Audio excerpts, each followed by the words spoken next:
మీరు అన్ని భాషల్లో రాణించి పాడారు దాదాపుగా. దక్షిణ భారతదేశం పాడాను. ఒరియా, బెంగాలీ,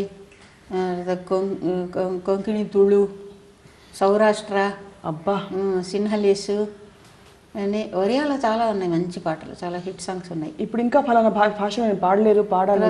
బడుగాను భాష, ఊటీ ఆ భాష ఒకటి ఏవో పాడాను. హిందీ, తెలుగు, తమిళ, కన్నడం, మలయాళం రెగ్యులర్గా. పంజాబీ కూడా మలయాళం పిక్చర్లో ఫుల్ పంజాబీ సాంగ్. మలయాళం పిక్చర్లో పంజాబీ సాంగ్? అవును, నేను పిబి శ్రీనివాస్ పాడాను.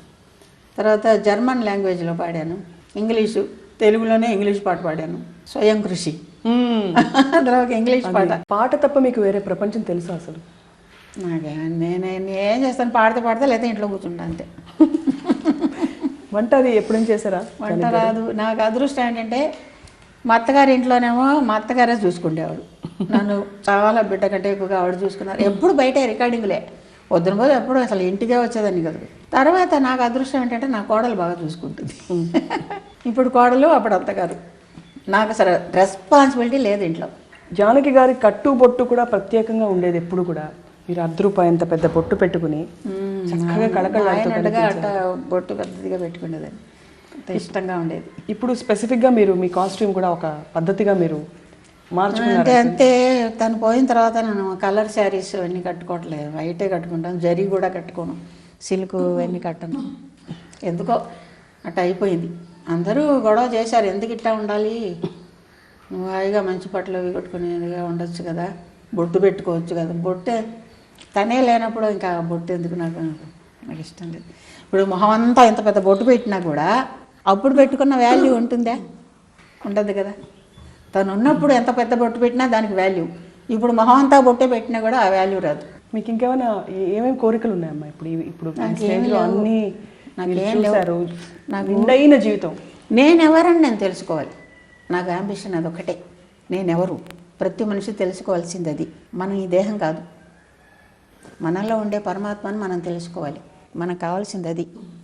ఏదో కారణంతో దేహం పెట్టుకుని మనం వస్తాం, కానీ ఈ దేహం మనం కాదు, మనలో ఉండేదే పరమాత్మ. అది మనం తెలుసుకోవాలి. అదే నా అంబిషన్. అది తెలిసిందంటే ఇంకా ఉండక్కర్లేదు. అది తెలుసుకుంటే దాకా ఈ దేహాన్ని ఎట్టయినా కాపాడమని ప్రే చేసుకోవాలి. ప్రతి మనిషి తొందరపడాలి ఈ విషయానికి, లేట్ చేయకూడదు. మిగిలినవన్నీ ఏమున్నాయి, మళ్ళీ రొటీన్ తింటాం, పడుకుంటాం, పోతాం, మళ్ళీ వస్తాం, పోయినా మళ్ళీ వస్తాం. ఎక్కడికి పోతాం? మళ్ళీ పుడుతుంది ఆత్మ. ఇది పుట్టకుండా దీన్ని పరమాత్మలో ఐక్యమేట్ చేసుకోవాలంటే పరమాత్మ ఎవరని మనం తెలుసుకోవాలి, మనలో ఉండే పరమాత్మని మనం తెలుసుకోవాలి, అంతే. అది కావాలి నాకు, అంతకంటే ఇంకేం లేదు. మీరు ఆర్టిస్టులను బట్టి, హీరోయిన్లను బట్టి కూడా వాళ్ళ గొంతులో ఉంటాం, మాకేం తెలుసు. మాకు భగవంతుడు ఇచ్చింది. నేను నా సంగతి చెప్తున్నా, నాకు దేవుడు ఒక గొంతు ఇచ్చాడు, నా గొంతులో నేను పాడుకుంటా. ఎవరి గొంతు ఎవరికి. ఇప్పుడు ఘంటసాల గారు నాగేశ్వరరావుకి పాడారు, రామారావు గారికి పాడారు. మీరు పిక్చర్ చూడకుండా పాట ఏదన్నా ఒకటి పాట ప్లే చేస్తాను, ఎవరికి పాడారు నాడు చెప్పండి. ఇది నాగేశ్వరరావుకి, ఇది రామారావు చెప్పగలరా? చెప్పలేరు. ఆయన గొంతులో ఆయన పాడేవాడు. గొంతులు మార్చి పాడటం ఏం లేదు. ఇంకా బాలసుబ్రహ్మణ్యం కావాలని కొన్ని చోట్ల, మొత్తం పాట కాదు, కొన్ని చోట్ల కావాలని ఏదో గొంతు అట్ట చేస్తూ ఉంటాడు. అది కూడా అనవసరం. పిక్చర్లో చూసేప్పుడు వాళ్ళు పాడినట్టే ఉంటుంది. మీకు అసలు ఎలా సాధ్యమైందంటే ఒక 6 ఏళ్ల పిల్లవాడైనా, అమ్మాయి 3 ఏళ్ల పిల్లకి పాడాను. 3 ఏళ్ల పిల్ల.